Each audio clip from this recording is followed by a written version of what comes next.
तुम अकेले नहीं हो।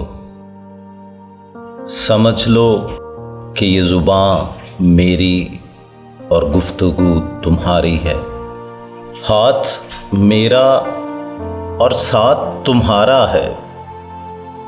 हर सफ़र में हम सफ़र तुम हो। मत सोचो कि अकेले तुम हो, तुम अकेले नहीं हो।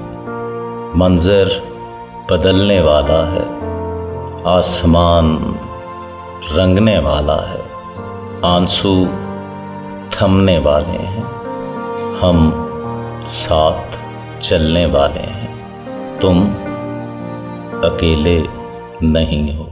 गलती हो गई, माफ़ कर दो, अब आ जाओ लेने, बहुत देर हो गई, बहुत सजा भुगत ली मैंने, मुझे ले जाओ और अपनी सारी फैमिली को मिस करो। सर मैं रीडिंग करके दिखाऊं? आज हम दोनों बहन भाई आज अपने प्रोग्राम 12 मिनट का आगाज करेंगे एक रिलेशन से, जिसको एक माँ भी कहते हैं, एक बाप भी कहते हैं, एक बहन भी कहते हैं, एक भाई भी कहते हैं। माँ, वो माँ जब उसके घर किसी भी बच्चे की पैदाइश होती है तो उसको पालती किस तरह, उसको दूध कैसे पिलाती है, उसका रात को जो रोना है उसको महसूस कैसे करती है। ये वही माँ है जो अपने बच्चे को चलना सिखाती है, अपने बच्चे को बोलना सिखाती है।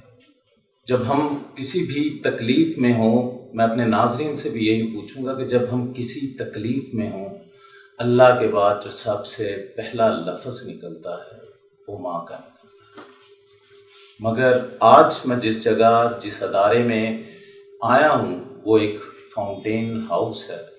यहाँ पे आपकी मुलाकात भी करवाऊँगा, एक माँ से भी, बाप से भी, बहन से भी और एक भाई से। और आज जो आप मेरी गुफ्तगू करने का मकसद ये है कि एक बाप की फीलिंग, एक माँ की फीलिंग, एक बहन की फीलिंग और एक भाई की फीलिंग हमारी गेस्ट जो फाउंटेन हाउस में डायरेक्टर HR हैं आयशा इमरान मुर्तज़ा, उनसे करते हैं और उनसे जानते हैं कि वो कौन सी फीलिंग है जिसने आयशा इमरान मुर्तज़ा को इस अदारे के साथ जोड़े हुए है पिछले 20 साल से। अस्सलाम वालेकुम मैम। जी वालेकुम अस्सलाम। मैम, वो कौन सी फीलिंग है जिसने आपको इस अदारे से 20 साल से इस अदारे के साथ जोड़ा हुआ है, कुछ मेरे नाज़रीन को बताएंगे?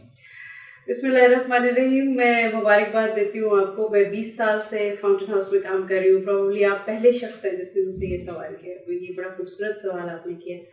फाउंटेन हाउस में आने से पहले मेरे बहुत से ख्यालात थे कि जो ज़हनी अमराज होते हैं इसके पीछे हादसा हो सकता है, कोई और रीज़न्स हो सकती, लेकिन कभी मैंने ये सोचा नहीं था। जो मुझे यहाँ आके पता चला 20 साल में, मैंने बहुत हैरत होगी आपको ये जान कर के कभी यहाँ गेट वेल सून का कार्ड नहीं आया। यानी कभी हम ये सोचते ही नहीं कि शायद किसी को ज़हनी मर्ज हो गया तो वो ठीक भी हो सकता है। यानी हमने उनको निकाला और एक्सक्लूड कर दिया सोसाइटी से। ये वो तकलीफ़ है जो यहाँ पर हर शख्स को है। आपने हमारी बहनों को सुनाया, भाइयों को सुना, हमारे माँओं को, बहनों को सुना है। ये जब ठीक हो जाते हैं तो इनकी नज़रें गेट पर रहती हैं कि मेरा भाई मुझसे मिलने आएगा, मेरा बेटा मुझसे मिलने आएगा, मेरी बेटी मुझसे मिलने आएगी, मेरा बाप मुझसे मिलने आएगा, लेकिन वो नहीं आते। 30% मेंबर्स ऐसे हैं हमारे साथ। हम इन्हें मेंबर कहते हैं, पेशेंट्स नहीं कहते। तो 30% मेंबर्स ऐसे हैं हमारे साथ जिनको ईद पर भी कोई मालूम नहीं है। और हमारी पूरी एग्जीक्यूटिव मेंबर्स, हमारे डॉक्टर अमजद साकिब से लेके हमारे स्वीपर तक, तमाम उनके साथ हम यहाँ पर ईद सेलिब्रेट कर रहे होते हैं। तो जब वो ठीक हो जाते हैं, अब ये सोचते हैं कि हमें क्यों मिलने नहीं आया, तो उस तकलीफ का एक छोटा सा मैं आपको कहानी सुनाऊँ। मैं जब आई तो यहाँ पर एक कमरी नाम से एक बड़ी प्यारी सी खातून थी। मुश्किल से उनकी उम्र जो है उस वक्त वो 60-65 साल की होगी। और मुझे पता चला कि ये फाउंटेन हाउस फीमेल ब्लॉक की सबसे पहली मेंबर। उनको दाखिल कराया था उनके मियाँ ने, जो बहुत बड़े ऑफिसर थे पाकिस्तान के, डिस्क्लोज नहीं कर सकते। 20 साल तक के अरसे में वो नहीं रहे। उनका बेटा एक बहुत बड़ी पोजीशन पर पाकिस्तान की मौजूद था। हमने उनको बहुत रिक्वेस्ट की कि ये ठीक हो गई, इनको ले जाएं, कि ठीक हो गई, इनको ले जाएं। आप यकीन करेंगे कि वो रोज़ाना गेट के सामने बैठती थी और कहती थी मेरा बेटा आज मुझे मिलने आएगा। वो चल कर आती थी और कहती थी कि आज मिलने आएगा, तो हम उन्हें कहते थे कि जी 2 बजे आए, पर वो कभी नहीं आया। लेकिन उससे भी ज़्यादा खूबसूरत बात, जब हम उनसे पूछते थे कि जी अच्छा आपके बेटे को तो हमने रिक्वेस्ट की है, वो आएंगे इंशाल्लाह, तो कहती है अल्लाह उसका भला करे। यानी उसने हमेशा दुआ दी। वो खातून जो 40 साल गेट के सामने बैठ के अपने बेटे का इंतज़ार करती है और वो नहीं आता, लेकिन जब उसका जिक्र होता है तो वो दुआ करती है अल्लाह उसका भला करे, अल्लाह उससे खुश रखे। तो ये है माँ। हमने ऐसा बाप देखा यहाँ पर जिसको अपने ही बच्चे की शादी में इनवाइट नहीं किया गया, और वो कितना दुखी था उस दिन यहाँ पर, और हमने उनकी शादी यहाँ सेलिब्रेट की उनके साथ कि जी आपके बेटे की शादी है तो चले ढोलक बजाते हैं, गाना वाना गाते हैं इस तरह से, ताकि वो अच्छा फील करे। तो ये रिश्तों की जो मुफलिसी है वो यहाँ नजर आती है, तो इनको जरूर वापस लेकर जाइए। नाज़रीन, मैं आपको एक माँ का जज्बा ये भी बता सकता हूँ कि हमारे घर में जो हमारी माँ है, वो जब हम घर से निकल जाते हैं बाहर किसी काम के सिलसिले में, तो एक टाइम दे देते हैं कि मम्मा मैं 2 बजे के करीब आऊँगा, हम नहीं जाते तो वो बेचैन हो जाती, बेलौस हो जाती है। जब हम रात को नहीं आते तो बेचैन हो जाती है। मेरे ख्याल में वही माँ शायद भूखी रहती होगी इस इंतज़ार में कि मेरा बच्चा घर से बाहर है।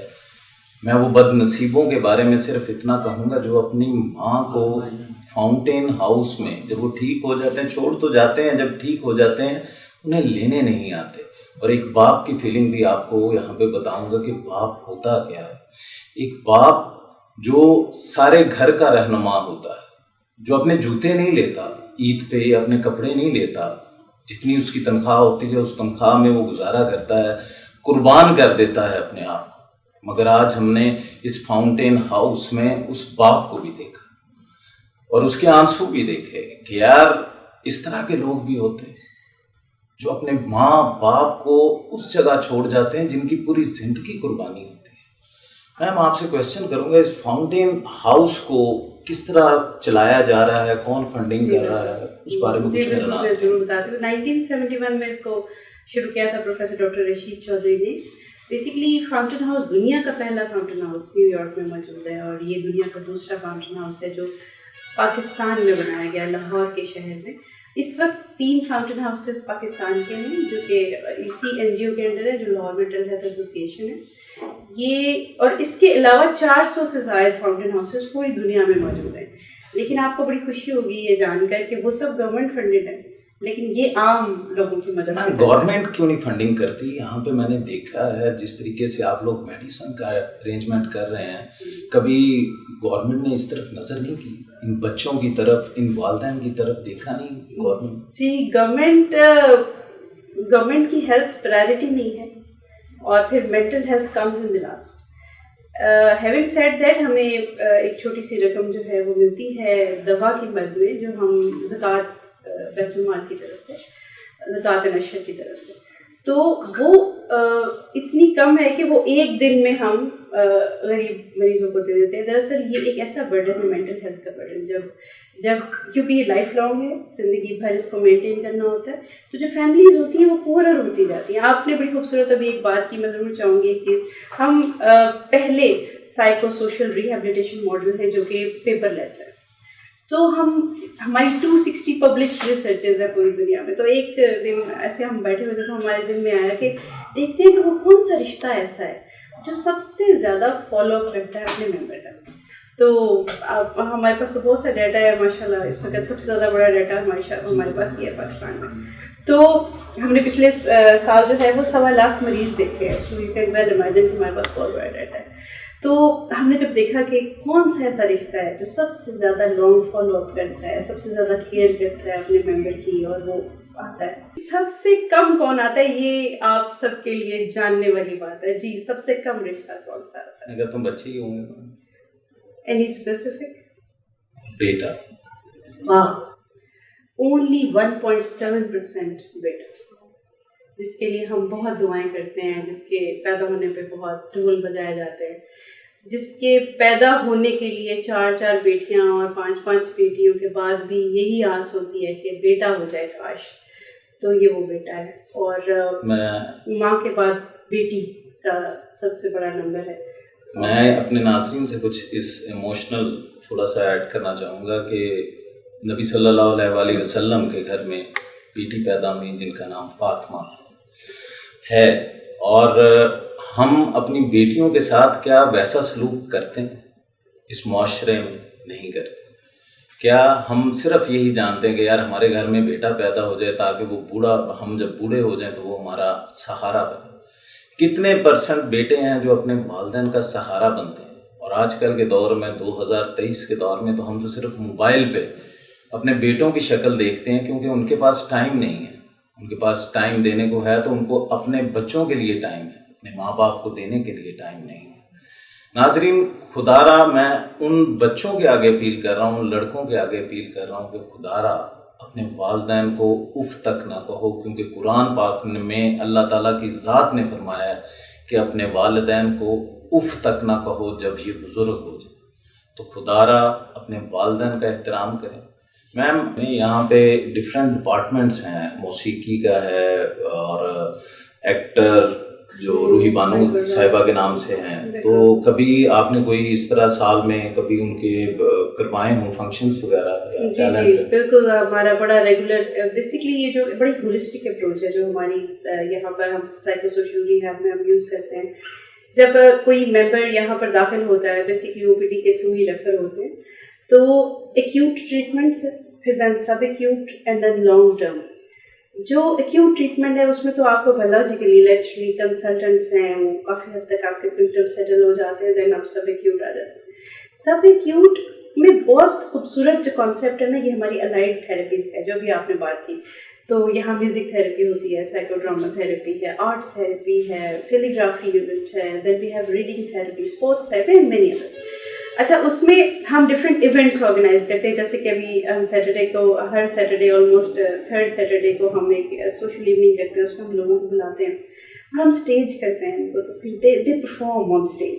کوئی پوئٹری سنانا چاہتا ہے، کوئی تقریر کرنا چاہتا ہے، کوئی لطیفہ سنانا چاہتا ہے، کسی کی بات سمجھ آتی ہے، کسی کی نہیں آتی، تو مگر ہم نے اسٹیج کرتے ہیں۔ یہ بڑی خوبصورت، میں آپ کو بتاؤں، پچھلے سیٹرڈے ایک بڑی عجیب بات ہوئی کہ ایک ہماری بہن ممبر جو 15 سال سے خاموش تھی، سوچے اس سے 15 سال سے بات نہیں کی تھی، اس نے ہاتھ کھڑا کیا کہ میں نے کچھ فون کرنا ہے، تو ہم نے اس کو مائک دیا، اینڈ یو نو اس نے کیا کہا؟ اس نے بچپن کا ایک گانا سنایا۔ It was so beautiful for us, اور ہم بڑا انجوائے کیا۔ ابھی ہم ماشاء اللہ چائلڈ سائیکائٹری پہ بھی کام شروع کر دیا ہم نے، بچوں کے ہمارے اسکولز ہیں، پھر ہم خواجہ سراج سپورٹ پروگرام کرتے ہیں۔ خواجہ سراج جن کو ناظرین میں کہتا ہوں خواجہ سرا وہ ہماری عوام میں چلتے پھرتے لوگ ہیں جن کو کوئی بھی آدمی گھر میں رہنے کی اجازت نہیں دیتا۔ آج فاؤنٹین ہاؤس میں جس طریقے سے یہ لوگ خواجہ سراہوں کے ساتھ سلوک کر رہے ہیں، ان کے مینٹل لیول کو ڈیولپ کر رہے ہیں، ان کو ایجوکیشن دے رہے ہیں، ایسے ادارے پاکستان کے اندر بہت کم ہیں۔ ہم زکوٰۃ بھی دے دیتے ہیں، ہم خیرات بھی دے دیتے ہیں، ہم نیاز بھی دے دیتے ہیں۔ کیا ہم نے کبھی کسی خواجہ سرا کا مستقبل سنوارا، اس کی زندگی سنواری؟ نہیں سنواری۔ ہم انہیں دیکھتے ہیں، ان پہ طنز کرتے ہیں، مگر اس ادارے کے اندر اس طرح بالکل نہیں ہوتا۔ آپ کو دکھائیں گے آگے۔